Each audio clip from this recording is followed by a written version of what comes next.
If you didn't know, Nintendo just had an official earnings report.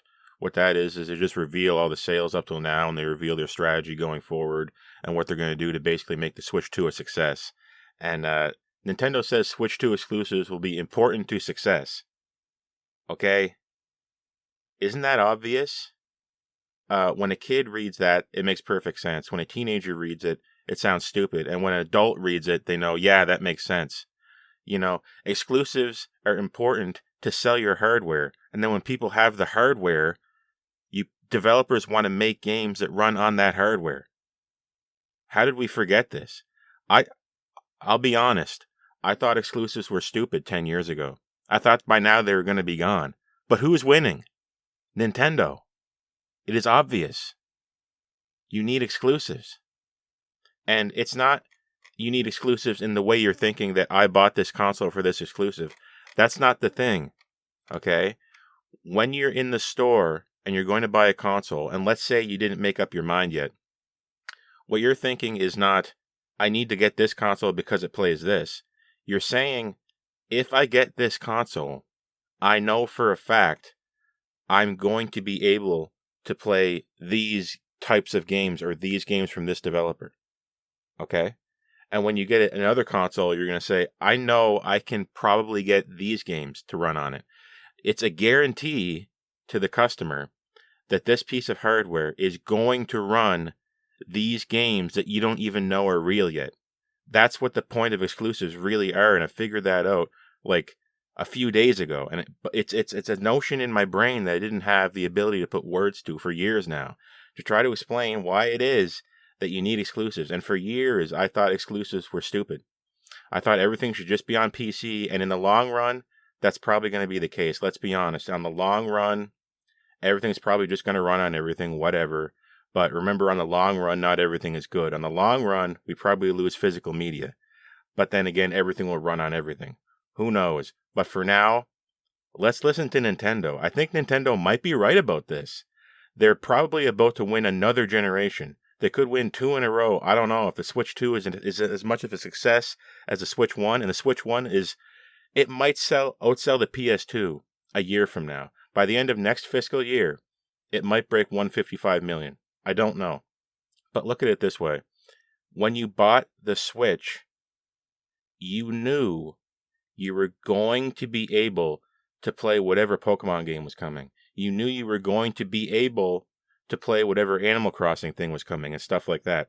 And when you buy a PlayStation, I knew anyway, I was going to be able to play, Final Fantasy VII Rebirth. I knew I was going to probably be able to play all this From Software stuff.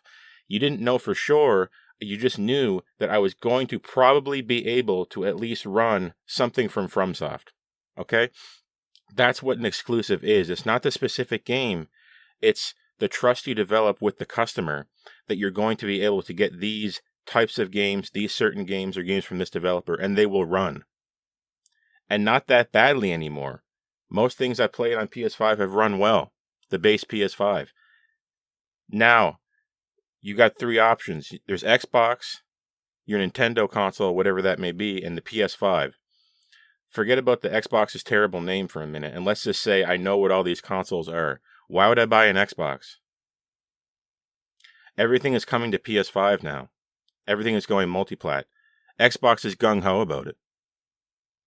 So if you can pick from 3, and you're going to say, which cliff am I going to jump off of? It's not going to be the Xbox one.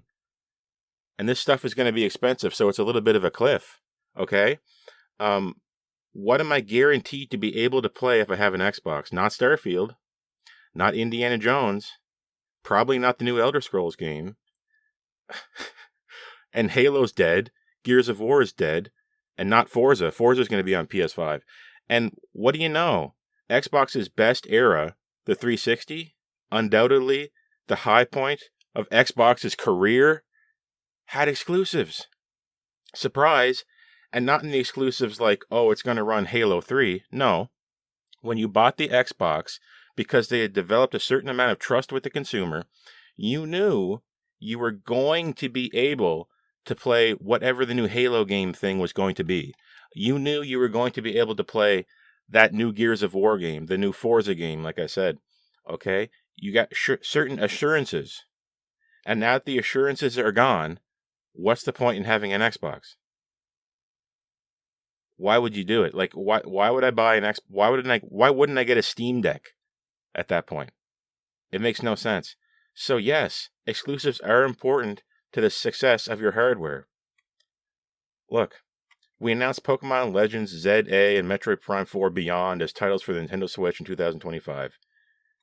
On the other hand, dedicated software is very important when launching new hardware. Okay? Nintendo wants to have exclusive games on the Switch 2 launch. It doesn't take a genius to understand this. For years, I thought exclusives were stupid. They're not. Okay? Exclusives develop trust over time between the hardware and the consumer. The consumer gets that hardware, trusting that they're going to be able to play these certain games probably in the future.